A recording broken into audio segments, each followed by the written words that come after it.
Ya, pemerintah terus memperluas dan memperkuat kemitraan strategis dengan negara-negara di wilayah Eropa. Dan terbaru, pemerintah menjalin kerjasama dengan pemerintah Jerman di bidang ekonomi, investasi transisi energi, ketahanan energi, pendidikan, dan juga ketenaga kerjaan. Pertemuan hari ini, kita membahas penguatan kemitraan Indonesia-Jerman, khususnya di bidang ekonomi, investasi, transisi energi, ketahanan energi, pendidikan, dan ketenaga kerjaan.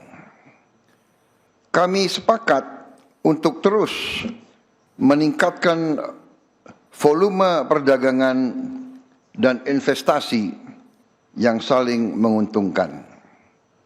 Saya menekankan pentingnya hubungan Indonesia dan Eropa, dan kami berharap perjanjian Indonesia-European Union SEPA bisa mencapai kesimpulan substantif. Kami berharap Jerman akan terus memainkan peran aktif dalam proses finalisasi perjanjian internal di Eropa, sehingga dapat segera memberi manfaat konkret bagi dunia usaha di kedua negara. Demikian pernyataan Presiden Prabowo Subianto saat bertemu dengan Presiden Republik Federal Jerman Frank-Walter Steinmeier di Istana Merdeka yang semakin memperkuat hubungan kemitraan strategis kedua negara. Jerman ingin mendorong lebih banyak kerjasama perdagangan dengan Indonesia, dan Indonesia juga ingin membuka berbagai peluang investasi baru yang dapat dimanfaatkan perusahaan-perusahaan Jerman. Sementara itu, pemerintah Indonesia juga mengundang pihak Jerman untuk memperluas investasi di sektor-sektor penting di Indonesia. Bidang yang ditawarkan meliputi transisi energi, hilirisasi industri, otomotif, terutama kendaraan listrik, serta pengembangan industri semikonduktor. Jakarta, Tim Liputan IDX Channel. Ya, pemirsa, untuk membahas tema kita kali ini, Indonesia perkuat kemitraan strategis dan berkelanjutan dengan Uni Eropa, sudah hadir bersama saya di studio IDX Channel Bapak Aditya Laksmana Yuda. Beliau adalah tenaga ahli Badan Komunikasi Pemerintah Republik Indonesia. Langsung saja kita sapa ini. Halo Pak Aditya. Selamat pagi. Apa kabar? Baik, Mas Pras. Terima kasih selalu atas kehadirannya di studio. Terima kasih juga, Dan sudah bergabung juga nih, ada Profesor Telisa Aulia Valianti. Beliau adalah ekonom Fakultas Ekonomi dan Bisnis dari Universitas Indonesia. Langsung saja kita sapa juga. Halo Prof. Telisa, apa kabar? Ya, baik Mas Pras. Baik, terima kasih. Ya, selamat pagi Prof. Telisa, ketemu lagi kita. Terima kasih atas waktu yang disempatkan juga Prof. Nah, bicara terkait dengan kerjasama strategis, kemitraan yang terus dibangun oleh pemerintah saat ini, seperti yang tadi sudah disampaikan juga oleh Pak Presiden begitu Pak Aditya. Lantas apa yang bisa kita lihat, mengapa kawasan Uni Eropa ini menjadi salah satu mitra strategis yang penting bagi Indonesia saat ini? Oke, terima kasih Mas Pras. Setidaknya ada beberapa alasan mengapa Uni Eropa ini menjadi strategis bagi Indonesia. Pertama, Uni Eropa adalah satu kawasan yang penting dalam konstelasi ekonomi dunia. Dia memiliki 450 juta populasi. Kemudian kita juga melihat dari skala PDB dia adalah peringkat ketiga kalau tidak salah di dunia setelah Amerika dan Cina. Pangsa PDB Uni Eropa itu hampir 18% dari seluruh dunia. Jadi dan tentu ini kalau kita bicara secara hubungan ekonomi tradisional, tentu ini menjadi pasar yang potensial juga Indonesia, manakala Indonesia bisa memperluas akses pasar ke 27 negara Eropa melalui kemitraan. Alasan kedua, tentu kita juga tahu bahwa Uni Eropa, negara-negara di Eropa ini secara tradisional dikenal sebagai negara industri maju secara tradisional, dan inilah keunggulan Eropa inilah yang ingin ditarik oleh Indonesia, di mana Indonesia sekarang ini juga setengah melakukan transisi struktural ekonomi dari industri bahan mentah, kemudian juga yang ditopang oleh konsumsi domestik menjadi negara industri manufaktur berbasis sumber daya alam. Tentu keunggulan inilah yang ingin ditarik oleh Indonesia, bagaimana mempercepat, memperkuat program hilirisasi, industrialisasi melalui tentu melalui investasi. Uni Eropa memiliki kapasitas investasi yang besar yang bisa kita manfaatkan. Kemudian juga dari pengalaman, dari teknologi, dan juga dari pengembangan sumber daya alamnya juga, sumber daya manusia. Alasan satu lagi menurut saya adalah kita dan Uni Eropa juga memiliki visi yang sama. Sekarang dunia sedang mengalami transisi menuju pembangunan berkelanjutan. Betul. Isu energi bersih, isu ekonomi hijau sedang menjadi concern seluruh negara. Dan kita tahu bahwa Uni Eropa salah satu kawasan yang memiliki standar ekonomi berkelanjutan cukup tinggi, sehingga mereka juga tentu di sini memiliki pengalaman, memiliki teknologi, juga memiliki kapasitas pendanaan yang bisa kita manfaatkan untuk juga mendukung proses transisi ekonomi berkelanjutan, ekonomi hijau dan energi bersih di Indonesia saat ini. Oke, diharapkan. Saya kira itu beberapa alasan strategis dari Uni Eropa. Dan itu yang diharapkan adalah memang nanti ada mungkin alih teknologi juga di sana, begitu ya Pak Ditya ya. Baik, dan dari kacamata ekonom, Prof. Telisa, lantas bagaimana? Seberapa strategis sih sebenarnya posisi Uni Eropa ini bagi Indonesia di tengah kondisi ekonomi global saat ini ya Prof ya, dan juga ketidakpastian politik begitu Prof? Ya, tadi sudah banyak disebutkan, namun tambahannya adalah adanya perubahan dinamika bahwa kita harus melakukan diversifikasi karena dengan kondisi Amerika Serikat yang lebih cenderung proteksionis, kita mencari mitra dagang yang lebih open. Nah, Eropa ini relatif masih open ya, meskipun dia memang dari dulu terkenal dengan non-tarif barrier-nya yang tinggi, namun dia tidak menerapkan tarif yang seperti Amerika dan Amerika sekarang yang cenderung lebih tertutup. Jadi saya melihat strategisnya Eropa itu sebagai diversifikasi bagi negara seperti Indonesia yang mencari mitra dagang ya.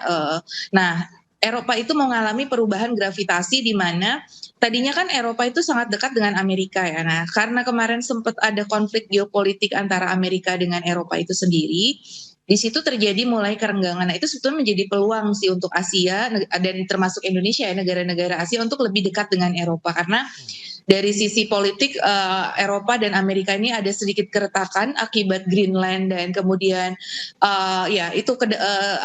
sejak berbagai macam konflik yang menimpa di mana Amerika cenderung jauh lebih proteksionis dan Indonesia juga karena dengan Amerika Serikat sendiri meskipun kita ada berbagai perjanjian namun kan ada kecenderungan Amerika itu make America great again, lebih cenderung untuk dirinya sendiri dan lebih cenderung proteksionis. Nah, Eropa ini menjadi mitra yang cukup potensial untuk kita garap. Jadi artinya penting sebagai alat untuk diversifikasi di tengah geopolitical fragmentation yang sedang terjadi dan perubahan gravitasi akibat dari adanya konflik-konflik global yang saat ini terjadi seperti itu. Oke, Prof, ini menarik ya. Berarti memang benar-benar strategis dan mitra yang harus diperkuat begitu ya kerjasamanya. Nah, kalau kita bicara mengenai agenda utamanya nih Pak Aditya, apa sih yang ingin diraih oleh Indonesia dalam upaya meningkatkan tadi kemitraan strategis, kemudian juga apakah bisa membantu untuk memperkuat ketahanan ekonomi kita juga begitu? Ya, saya kira menyambung tadi Prof. Telisa ya, dalam situasi geopolitik saat ini kita tidak mungkin bergantung hanya pada 1-2 kawasan ekonomi. Apalagi itu yang tradisional. Situasi geopolitik geoekonomi yang fluktuatif, yang penuh ketidakpastian saat ini membutuhkan bagaimana kita juga memperluas kemitraan-kemitraan dengan kawasan-kawasan lain. Seandainya terjadi apa-apa, seperti sekarang terjadi dengan Selat Hormuz misalnya, artinya jalur logistik terganggu, artinya bagaimana kita membuka juga kerjasama kemitraan dengan kawasan-kawasan lain. Kemudian kalau kita bicara soal tadi ketahanan ekonomi, kita juga melihat tadi selain faktor-faktor yang sudah saya dan Prof. Telisa sampaikan soal mendukung hilirisasi, industrialisasi, kemudian juga ekonomi berkelanjutan. Indonesia saat ini kan sedang dalam proses banyak program-program yang dimensinya jangka panjang. Artinya memerlukan dukungan yang tentu juga mungkin dalam skala besar. Di sinilah kita posisi strategis seperti Uni Eropa ini yang seperti saya sampaikan di awal tadi. Ada kapasitas investasi yang cukup besar sebagai negara dengan PDB 18% di dunia begitu. Dan inilah yang ingin kita manfaatkan. Kemudian juga sekali lagi di hilirisasi, industrialisasi, pemerintah kita tengah mendorong ke arah sana supaya struktur ekonomi kita lebih ideal lagi. Tentu ini memerlukan dukungan jangka panjang dari mitra-mitra strategis yang memiliki pengalaman, memiliki standar produksi lebih tinggi untuk mendukung terwujudnya industrialisasi di tanah air.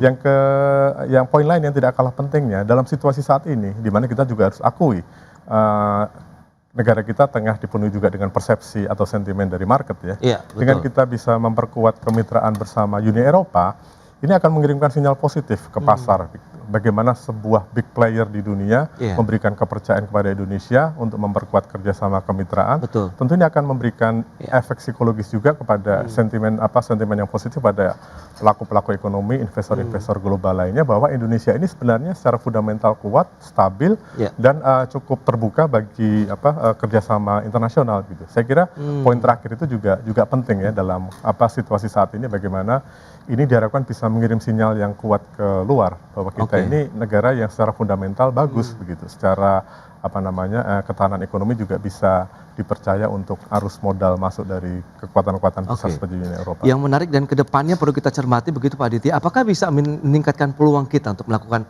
eksportasi, kemudian bagaimana investasi juga bisa masuk ke Indonesia? Ya, kalau kita lihat kan September kemarin sudah ditandatangani CEPA, Comprehensive Economic Partnership Agreement antara Indonesia dan Uni Eropa. Memang saat ini kalau kita melihat dari perkembangan dari penjelasan Kementerian Koordinator Perekonomian, saat ini masih berproses di ratifikasi dan penerjemahan di masing-masing negara. Betul. Dan diharapkan nanti di awal tahun depan 2027 ini sudah bisa diberlakukan. Tapi setidaknya dari poin-poin kesepakatan CEPA itu, kalau tadi ditanyakan oleh Mas Pras mengenai peluang peningkatan ekspor, di situ ada pembebasan bea masuk untuk sekitar 80% komoditas Indonesia. Ada 98 pos tarif di mana Indonesia akan mengalami pembebasan bea masuk. Dan ini tentu menguntungkan dari sisi kita sebagai eksportir. Perlu diingat juga dalam neraca perdagangan kita dengan Eropa, itu nilai perdagangan kita mencapai 30 miliar dolar dengan Uni Eropa, di mana kita surplus ada di kita sekitar 4 miliar dolar. Jadi ini tentu sesuatu yang sangat prospektif untuk ekspor kita ke depan. Dan kedua, dengan CEPA itu sendiri nanti tentu akan membuka peluang juga akses untuk perusahaan-perusahaan besar Eropa, Uni Eropa, untuk bisa berpartisipasi di dalam kegiatan ekonomi di tanah air. Gitu. Ini menarik. Kalau kita lihat kerjasama dengan Uni Eropa yang dikenal memiliki standar tinggi juga terkait dengan keberlanjutan, kemudian lingkungan. Kita akan bahas lebih jauh kesiapan Indonesia juga akan seperti apa Pak Aditya dan juga Prof. Telisa. Kita akan jeda dulu sebentar ya. Dan pemirsa, kami akan segera kembali usai pariwara berikut ini. Ya, terima kasih Anda masih bergabung bersama kami dalam Market Review pemirsa. Dan berikut ini kami akan sampaikan sejumlah data. Kita akan cermati bersama seperti apa sih kinerja ekspor Indonesia, khususnya dari sektor non-migas kita ke wilayah Uni Eropa. Ya, seperti yang bisa Anda saksikan di layar televisi Anda secara bulanan, ini di bulan April kita lihat ini mengalami peningkatan sekitar 21% pertumbuhannya. Dari 1,43 miliar dolar menjadi 1,73 miliar dolar Amerika Serikat. Dan berikutnya kita lihat secara tahunan juga dari sisi nilai ekspor non-migas ke wilayah Uni Eropa juga mengalami peningkatan sampai dengan double digit juga 24,78% dari 1,38 miliar menjadi 1,73 miliar dolar Amerika Serikat.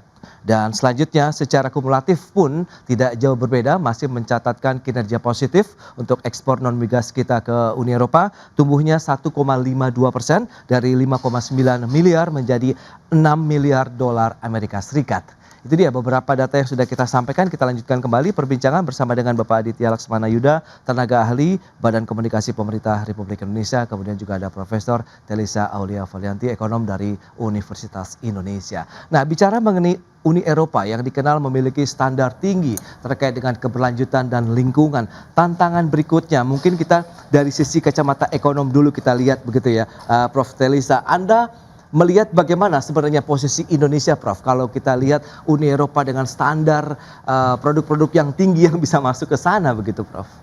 Betul, ini kan terus kita upayakan ya. Jadi artinya peningkatan kualitas produk ekspor kita yang tidak hanya berbasiskan kepada komoditas. Jadi Eropa itu kan kita dari dulu selalu masalah red itu ya, yang dan kemudian yang terbaru EUDR, yang European Union Deforestation Regulation untuk sawit, karena kan utamanya kita sering mengalami kendala di sawit. Nah, jadi memang dengan adanya EU CEPA ini kita berharap non-tariff barrier itu bisa ada transisi dan pendampingan. Jadi artinya gini, sebetulnya apa yang distandarkan oleh Uni Eropa terkait dengan lingkungan itu sebetulnya sangat baik untuk kita. Apabila kita bisa melakukan perbaikan di dalam proses bisnis sawit itu sendiri, itu kan bagus gitu. Jadi kalau komoditas kita itu upgrade, itu sebetulnya akan sangat baik gitu. Kalau komoditi kita memang upgrade. Nah, baik dari sisi kualitas, kemudian dari sisi keberlanjutannya gitu. Karena kan Indonesia sendiri memang sedang terus menerapkan ekonomi yang berbasiskan kepada ekonomi hijau dan ekonomi biru. Jadi ini sejalan dengan visi misi di Astacita juga ya, atau yang visi misi yang dilampirkan di dalam asas cita dan juga program-program pemerintah ekonomi hijau dan ekonomi biru. Nah, jadi kita nggak boleh malas quote unquote gitu ya mencari pasar yang lebih gampang seperti itu untuk kita tembus. Nah, tapi kita tetap harus mengejar juga dengan adanya EU CEPA ini suatu momentum kita juga memperbaiki standar itu. Tapi dalam penerapannya kadang Eropa kan sangat strict ya. Mungkin kita bisa minta semacam transisi atau pendampingan gitu dalam prosesnya itu. Jadi bahwa karena kita sebagai negara berkembang butuh capacity building, mungkin tadi dengan adanya transfer teknologi, adanya kerjasama dengan Eropa sendiri, mungkin Eropa juga bisa menganggap kita sebagai sister countries yang itu dibina juga dari sisi jadi bukan hanya mereka menuntut dari adopsi untuk keberlanjutan dan lingkungannya, tapi juga mereka membina kita juga agar produknya itu sesuai dengan karena mereka kan sebetulnya butuh juga produk-produk dari kita gitu. Sebenarnya mereka butuh ya, apalagi produk-produk nabati itu masih dibutuhkan. Terus dengan hilirisasi kan nikel juga kemarin mereka sebetulnya untuk EV itu kan butuh, tetapi karena mereka tidak mendukung kebijakan kita pelarangan kan akhirnya mereka melakukan sengketa di WTO. Jadi bagaimana kita sekarang mendiskusikan lebih jauh ya. Saya rasa di dalam EU CEPA itu juga sudah dibahas sih bagaimana kita memperbaiki non tarif barrier ini agar pasar Eropa ini lebih bisa terbuka dan Eropa sendiri untung. Yaitu apa keuntungan dari Eropa? Kita harus lihat juga apa strategiknya Indonesia untuk Eropa karena kita punya bahan bakunya. Kemudian kita juga punya market juga yang cukup besar, SDM. Mereka itu kan mengalami aging society, demographic bonus yang mereka sangat berkurang. Mengalami penurunan. Indonesia demographic bonus. Jadi kita saling melengkapi. Apa kekurangan Eropa kita lengkapi dan apa kekurangan Indonesia mereka lengkapi. Kekurangan Indonesia di teknologi, pemenuhan ESG dan lain sebagainya. Nah, jadi itulah di situ letak dari kerjasama yang saling menguntungkan seperti itu. Jadi memang harus kita kejar terus sih. Jadi kita tidak boleh malas untuk mencapai standar yang lebih tinggi tadi gitu. Kita pasti bisa dan mampu, cuma butuh waktu dan pendampingan tadi itu dan butuh ya capacity building lah untuk itu. Dan keseriusan dari pemerintah sendiri dan bekerja sama dengan pelaku usaha dan masyarakat untuk lebih membuat produk-produk yang berstandar tinggi ini. Baik Prof, itu dia. Kalau kita lihat dengan standar tinggi yang sudah diterapkan, kemudian tadi sudah disampaikan oleh Prof Telisa bahwa ini baik untuk Indonesia Pak Ditya. Persiapan dari pemerintah sendiri bagaimana? Saya kira kita sepakat ya dengan sampaikan Prof Telisa tadi lah bahwa apa yang dilakukan Uni Eropa dengan standarisasi yang cukup tinggi, ini adalah bukan sebagai tantangan, tapi justru sebagai momentum bagaimana pemerintah dan itu bisa mendorong pelaku-pelaku usaha ini meningkatkan produknya agar bernilai tambah sesuai dengan ini. Jika pendekatan pemerintah saat ini adalah tidak lagi sekedar comply atau memenuhi tuntutan atau ketentuan dari Uni Eropa, tetapi adalah melakukan transformasi kapasitas industri nasional kita supaya mereka juga memenuhi standar-standar yang selaras dengan praktek pembangunan berkelanjutan, kemudian energi bersih, kemudian ekonomi sirkular dan segala macam. Yang itu item-itemnya sebenarnya banyak juga ya, misalnya bagaimana sertifikasi, memenuhi sertifikasi, kelingkungan misalnya, kemudian juga dari aspek legalitas dan juga traceability-nya, penelusurannya bahwa produk-produk yang dihasilkan itu berangkat dari praktek produksi yang bertanggung jawab. Nah, artinya kita melihat apa yang dilakukan Uni Eropa dengan standar kemarin itu adalah yang saat ini selalu diberlakukan dengan standarisasi yang tinggi adalah sebuah momentum, tidak lagi menjadi tantangan. Pendekatannya adalah bagaimana kita melakukan transisi kapasitas. Yang perlu lagi menjadi catatan bahwa dalam konteks standarisasi produk ini juga sebenarnya momentum forum buat Indonesia untuk menyuarakan kepentingan kita. Gitu. Kita juga ingat kemarin kita pernah bermasalah dengan Uni Eropa dalam isu kelapa sawit dan pada ujungnya Januari tahun kemarin WTO memenangkan Indonesia. Dengan vonisnya adalah Uni Eropa melakukan diskriminasi untuk kelapa sawit kita. Artinya di sini sebenarnya ada ruang keberimbangan antara bagaimana kita juga bisa memberikan satu argumen terhadap produk-produk kita bahwa standarisasi ini adalah juga forum kita untuk kita memberikan satu keseimbangan agar ini penerapannya lebih adil dan transparan untuk kedua belah pihak gitu. Oke. Tapi sekali lagi semangatnya adalah kita tidak sekedar comply, tetapi ini adalah bagaimana mendorong transisi kapasitas produksi kita untuk bisa memiliki daya saing sesuai dengan apa yang memang menjadi isu global saat ini. Dan menjadi momentum juga untuk Indonesia, terutama produk-produknya naik kelas juga ya, standarnya internasional begitu Pak Ditya dan juga Prof. Telisa. Kita akan jeda kembali sebentar, nanti kita akan bahas lebih jauh lagi bagaimana dengan mungkin sektor-sektor apa sih yang bisa kita bidik begitu untuk bisa kuatkan lagi eksportasi dan juga daya saingnya untuk Uni Eropa. Kita akan jeda sebentar ya Pak Ditya dan juga Prof. Telisa, dan pemirsa tetaplah bersama kami. Ya, terima kasih Anda masih bersama kami, masih membahas terkait dengan Indonesia perkuat kemitraan strategis dan berkelanjutan dengan Uni Eropa bersama dengan Bapak Ditya Laksmana Yuda, tenaga ahli Badan Komunikasi Pemerintah Republik Indonesia, kemudian juga ada Profesor Telisa Aulia Valianti, ekonom Fakultas Ekonomi dan Bisnis Universitas Indonesia. Nah, bicara mengenai sektor-sektor yang masih bisa kita andalkan ini Pak Aditya, dari sisi pemerintah mungkin dengan adanya peningkatan kerjasama dengan sejumlah negara Uni Eropa, kemarin ke Prancis, kemudian ke Jerman. Nah, sektor apa yang cukup seksi kita tawarkan? Saya kira secara umum memang sektor-sektor yang berbasis teknologi tinggi ya, dengan memanfaatkan keunggulan tradisional Eropa sebagai negara industri maju. Tadi sudah banyak disebutkan sektor energi, bagaimana pengembangan energi bersih, kita memiliki sumber daya alam biodiversity untuk sumber energi yang melimpah, bagaimana kita bisa bermitra dengan Uni Eropa untuk pengembangan tersebut, dan ini selaras dengan pembangunan berkelanjutan. Juga sekarang kan transisi seluruh dunia sedang transisi menuju EV. Artinya dan kita memiliki basis sumber daya baterai yang besar, ekosistem EV kita bisa ciptakan di sini, dan ini juga tentu menjadi peluang besar yang Uni Eropa bisa masuk ke sini begitu. Kemudian juga ekonomi digital ini juga sering disebut oleh pemerintah bahwa teknologi dan juga sisi keunggulan dari Uni Eropa bisa membantu bagaimana kita mengembangkan ekonomi digital di tanah air. Perlu diingat kita adalah pasar digital terbesar di Asia Tenggara. Ekonomi digital kita kalau nggak salah sudah mencapai 100 miliar dolar, dan di 2030 survei Google bisa 300 miliar dolar. Dan ini kan sesuatu hal yang sangat potensi besar ke sana. Dan satu lagi yang bisa ditempuh adalah dari kerjasama di bidang kesehatan. Kita pandemi kemarin memberikan satu pelajaran dan pengalaman berharga ke seluruh dunia bahwa inovasi kesehatan itu memang perlu didorong. Indonesia adalah pasar kesehatan, salah satu pasar kesehatan terbesar di dunia. Kemudian industri farmasi kita juga sedang tumbuh, dan disinilah peluang kerjasama kemitraan yang memang bisa dilakukan pemerintah dan juga Uni Eropa. Satu lagi mengenai kerjasama pendidikan tinggi ya, kerjasama mereka mempunyai keunggulan Center of Excellence dalam konteks SDM memiliki penguasaan teknologi tinggi, dan disinilah kita bisa mengambil manfaat dari kemitraan ini.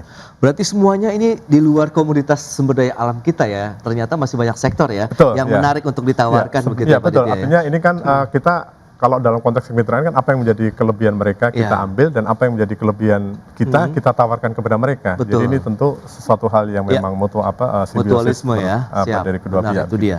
Nah, Prof, bagaimana kalau Anda bisa cermati risiko-risiko juga yang perlu kita perhatikan nih, Prof?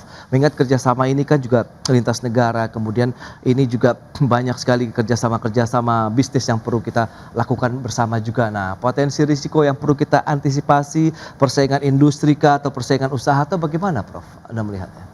Ya, sebetulnya kalau Indonesia dengan Eropa itu kan agak beda ya, struktur keunggulannya beda dengan Cina. Kalau Cina itu kita banyak samanya, jadi artinya lebih kompetitif ya. Kalau dengan Eropa tadi memang kita unsur komplementaritinya sebetulnya lebih tinggi karena keunggulan produknya tuh beda. Jadi kalau ada indikator namanya RCA, Review of Comparative Advantage ya, kemudian CMSA, Constant Market Share Analysis, dan Dynamic FCA, kita tuh beda gitu loh. Nah, itu justru malah bisa lebih melengkapi sebenarnya.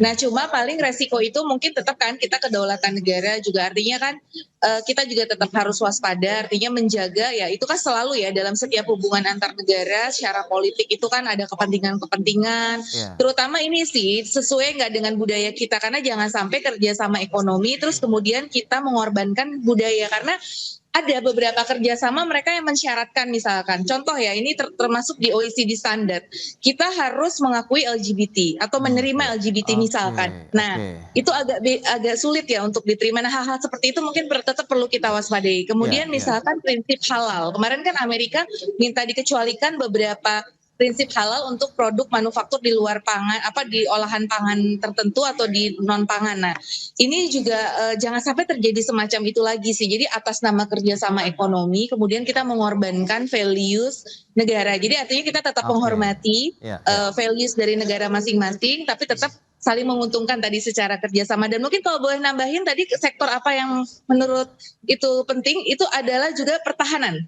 Karena kita kemarin ke Perancis juga untuk industri pertahanan. Kita sekarang kan karena saya di Lemhanas juga ya harus meningkatkan pertahanan dan keamanan nasional. Jadi kita dengan geopolitik ini perang begitu di depan mata ya, selalu ada bentuk-bentuk berbagai macam perang. Nah, itu kita juga harus siap meningkatkan strategic deterrence kita. Entah itu di nuklir, di industri pertahanan, kapal selam dan lain sebagainya. Dan Eropa itu salah satu kita punya diversifikasi radar dan lain sebagainya karena mereka punya teknologi yang berbeda dengan US. Jadi kita nggak boleh tergantung ke US saja atau ke Cina saja. Kita juga harus diversifikasi dengan teknologi Eropa dari sisi pertahanan dan keamanan. Yes, itu dia di tengah kondisi geopolitik saat ini begitu ya, Prof. Telisa dan juga Pak Ditya. Jadi memang menjadi suatu keharusan kerjasama tidak hanya ekonomi saja, tapi sudah masuk ke dalam pertahanan begitu ya, Pak Ditya. Nah, lantas dari sisi pemerintah, bagaimana komunikasi publik yang bisa disampaikan kepada masyarakat ya, sehingga masyarakat juga bisa menangkap optimisme ini? Oke, terima kasih Mas Pras.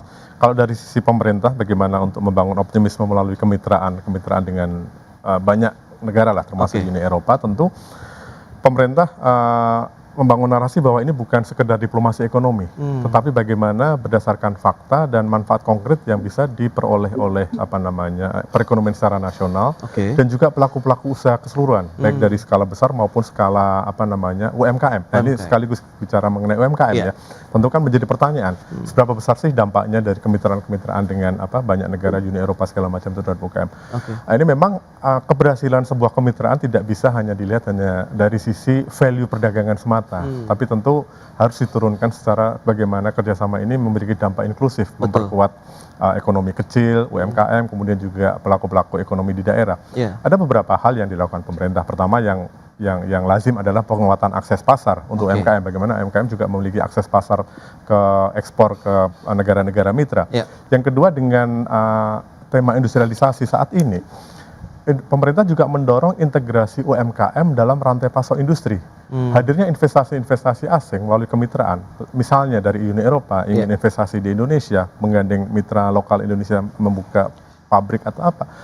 Sebisa mungkin memaksimalkan peran UMKM, katakanlah sebagai pemasok, sebagai dalam supporting sistem di dalam proses produksi, sehingga UMKM juga merasakan manfaat langsung. Hal lain yang juga bisa yang dilakukan pemerintah adalah memperkuat strategi pemerataan. Bagaimana investasi-investasi luar melalui jalur kemitraan-kemitraan ini tidak hanya terkonsentrasi di kawasan-kawasan tertentu. Pemerintah sudah banyak membangun kawasan industri khusus, kawasan industri di beberapa daerah.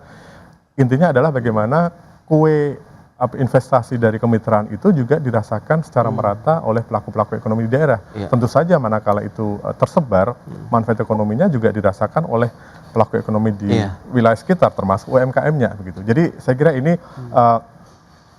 bagian juga dari upaya pemerintah meyakinkan publik, membangun optimisme kepada masyarakat bahwa kemitraan-kemitraan yang dijalin oleh pemerintah selama ini itu akan memberikan manfaat nyata, tidak semata-mata diplomasi ekonomi yang hanya berhenti di jargon. Gitu.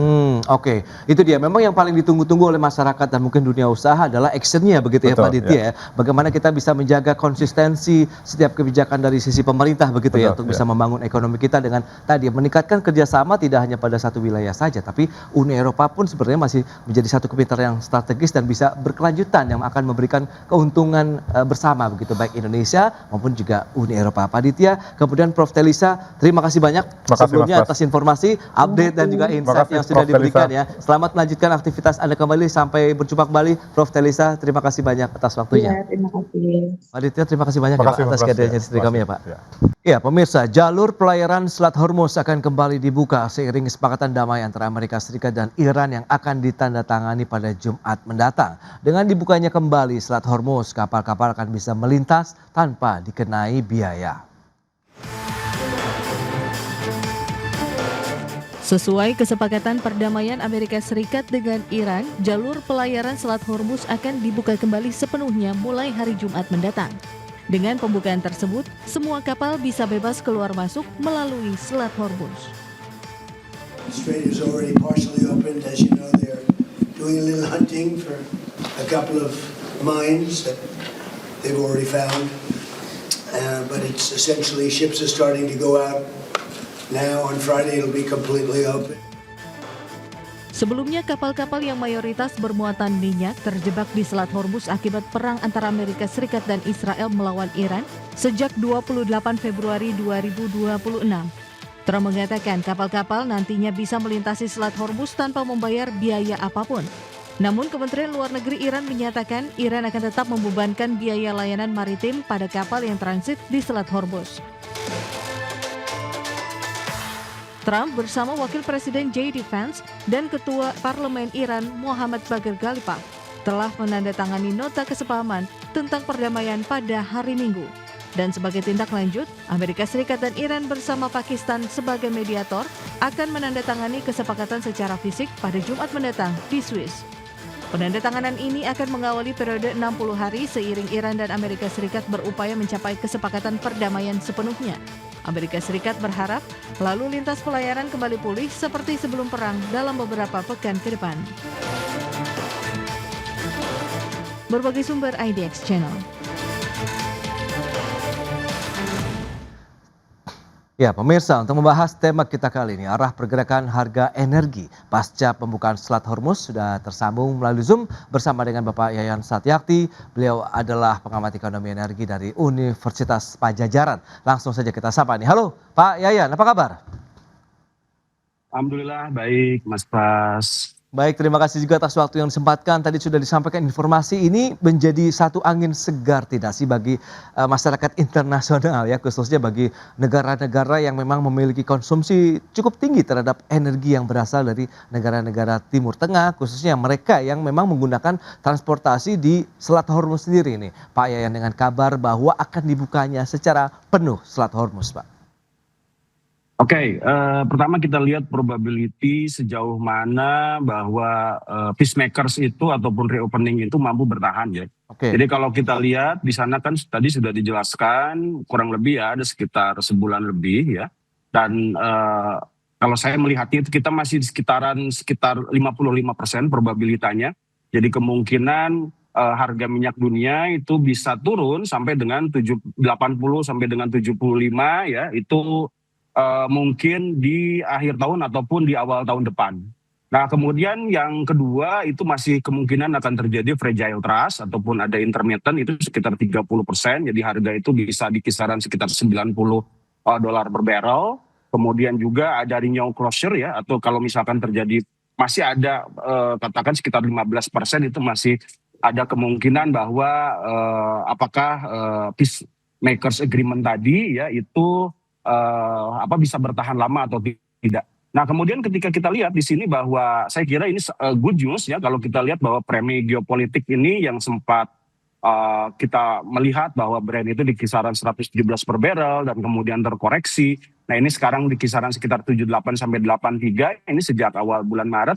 Nah, ini menyebabkan bahwa adanya kemungkinan penurunan seperti tadi saya katakan, kalau misalkan itu terjadi kurang lebih sekitar probabilitasnya di 55%, itu akan menurunkan beberapa komoditas khususnya yang non-subsidi ya. Dari sini kita perkirakan bahwa dengan katakan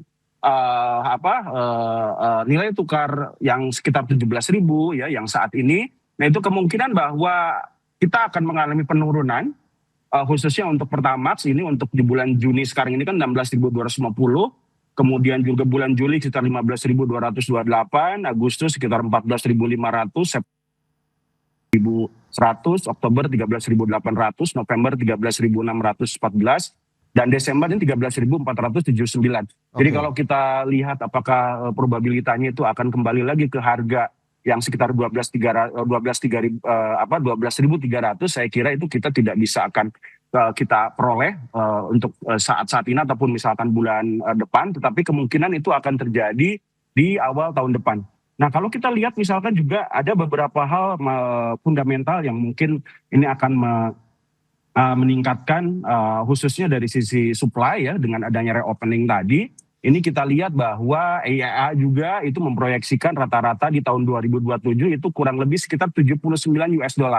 Dan kemudian juga OPEC Plus juga ini akan melakukan pemulihan produksi. Dan kalau kita lihat misalkan seperti di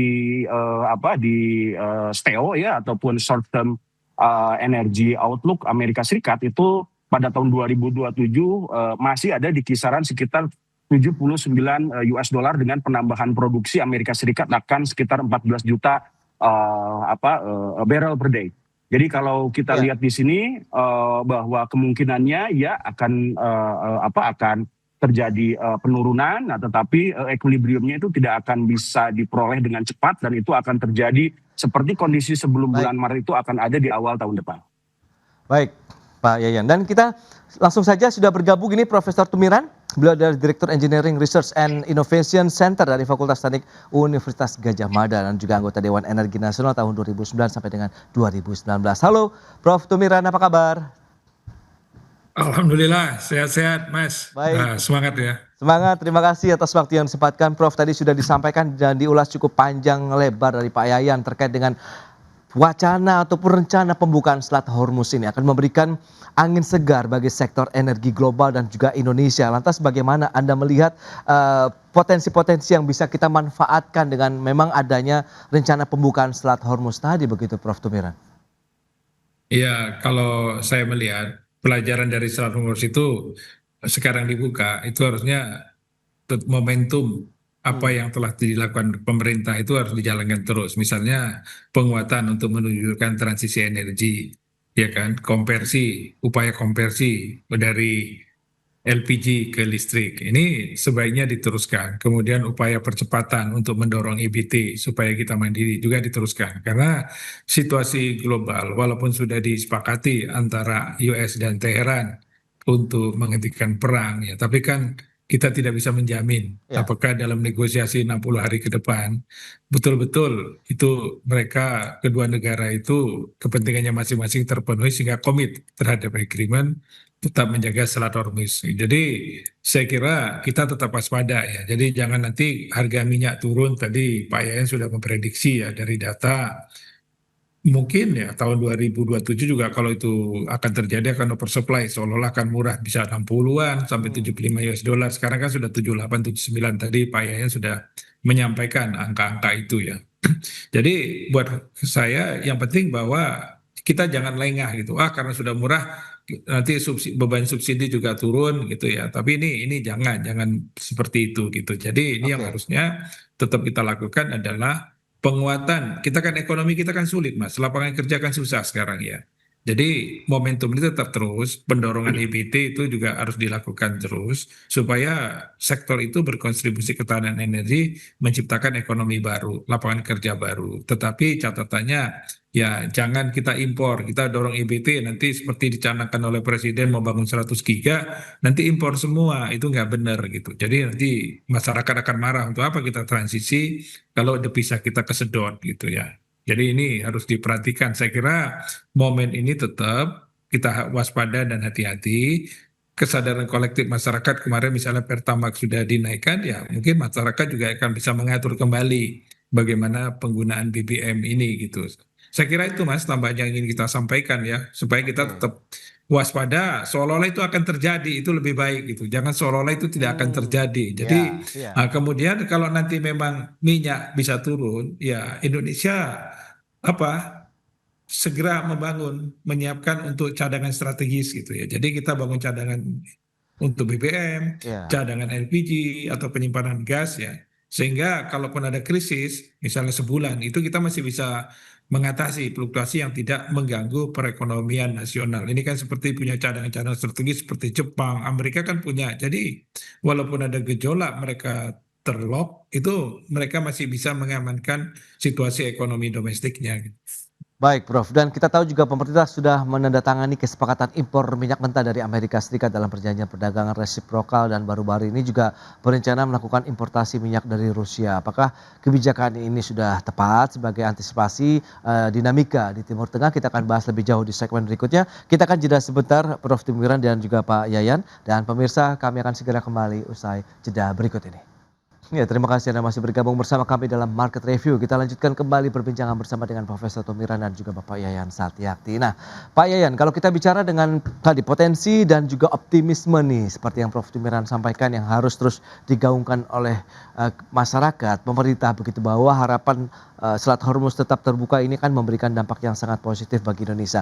Nah, sejauh mana kita tahu harga minyak Brent WTI ini kan sudah mulai cenderung turun. Nah, dampaknya buat Indonesia karena kita tahu juga sudah mengalami kenaikan beberapa kali bahan bakar minyak yang non subsidi begitu dalam beberapa waktu terakhir ini, nanti akan kemana arahnya, Pak?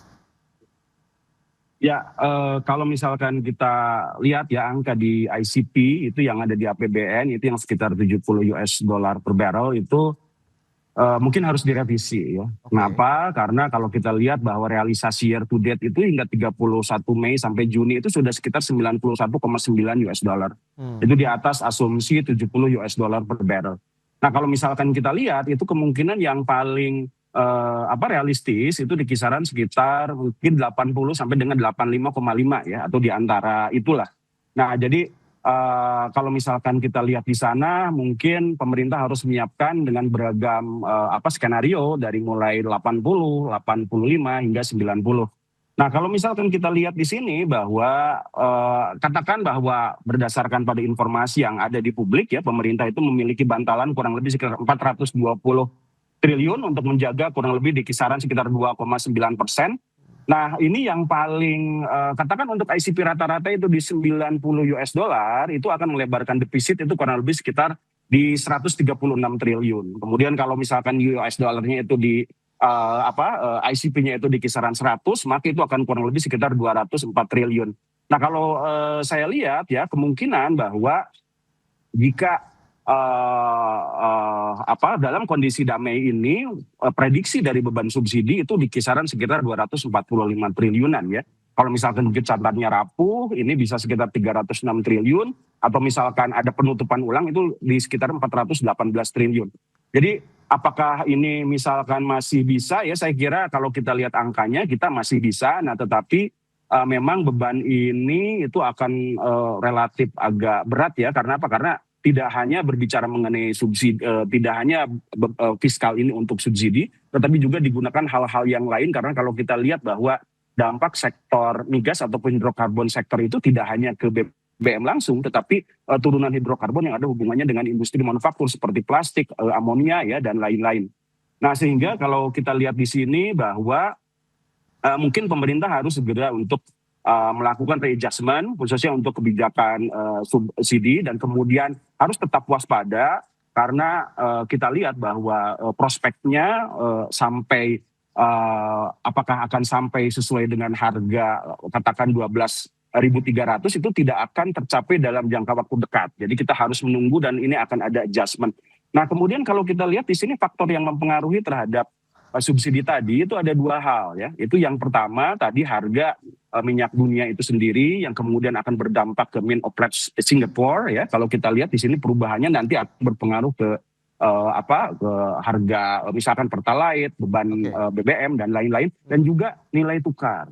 Nah, ini yang memang harus pekerjaan rumah yang memang harus segera dibereskan karena kalau misalkan nilai tukar ini tidak diperbaiki dan sementara nilai tukar ini itu sangat dipengaruhi oleh beragam mungkin yang lebih sulit ya sebetulnya kalau kita lihat agar kembali lagi ke harga stabil di kisaran sekitar 16 sampai dengan 17.000 karena ada hubungannya misalkan dengan current account balance, kebijakan moneter ya dan juga masalah fiskal efisiensi.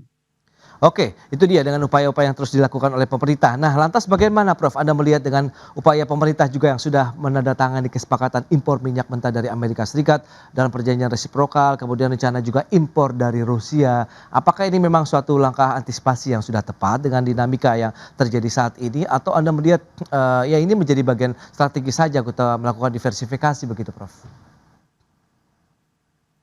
Ke saya ya Pak ya. Ya, silakan Jadi Prof. ya Mas. Saya kira strategi kita kalau membeli dari satu sumber itu riskan ya. Jadi dengan beberapa sumber itu akan menjadi baik untuk menjamin pasokan kita, membangun ketahanan kita. Karena alhamdulillah kemarin kita kan ke Timur Tengah ketergantungan kita nggak besar seperti yang dialami oleh misalnya Filipina ya. Filipina ketergantungan melalui Timur Tengah sangat tinggi sehingga gangguan yang terjadi itu begitu fatal.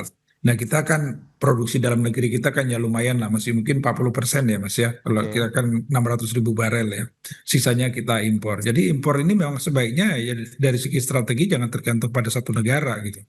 Gangguan yang terjadi dengan suatu negara ya itu akan berdampak. Saya kira kalau perlu Indonesia cari pasar baru lagi gitu. Jadi misalnya dengan Afrika ditingkatkan, kemudian kalau Australia ada dengan Australia juga bisa ditingkatkan gitu. Jadi saya kira strategi yang positif lah kita membeli dari berbagai sumber yang bisa dipercayakan, apalagi perjanjiannya kuat ya, G2G ya, tidak B2B gitu ya. Jadi G2G diikat oleh pemerintah antar pemerintah yang saya kira jaminannya akan lebih baik. Saya sepakat lah dengan konsep itu gitu untuk bangun. Tapi di sisi lain ya kita nggak boleh lengah gitu ya. Jadi tetap kita konsisten untuk mewujudkan ketahanan dan kemandirian energi.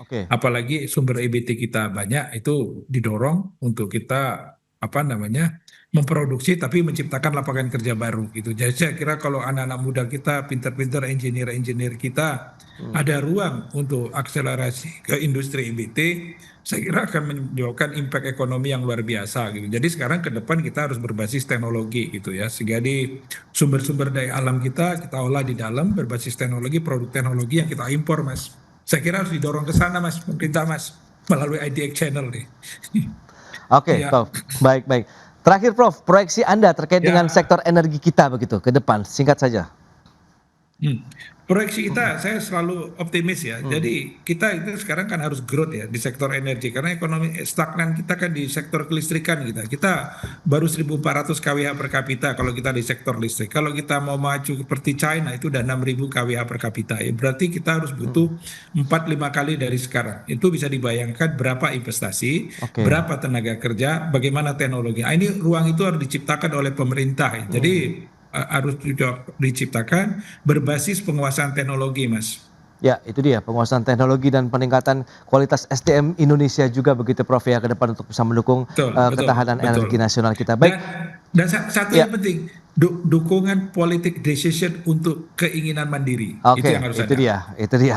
Iya, itu dia politik will pemerintah juga yang menjadi salah satu penyokong utamanya. Baik Prof Tupiran, kemudian Pak Yayan, terima kasih banyak atas informasi update dan juga insight yang sudah diberikan kepada pemirsa pada hari ini. Selamat melanjutkan aktivitas Anda kembali. Salam sehat, sampai berjumpa kembali Prof. Terima kasih Pak Yayan.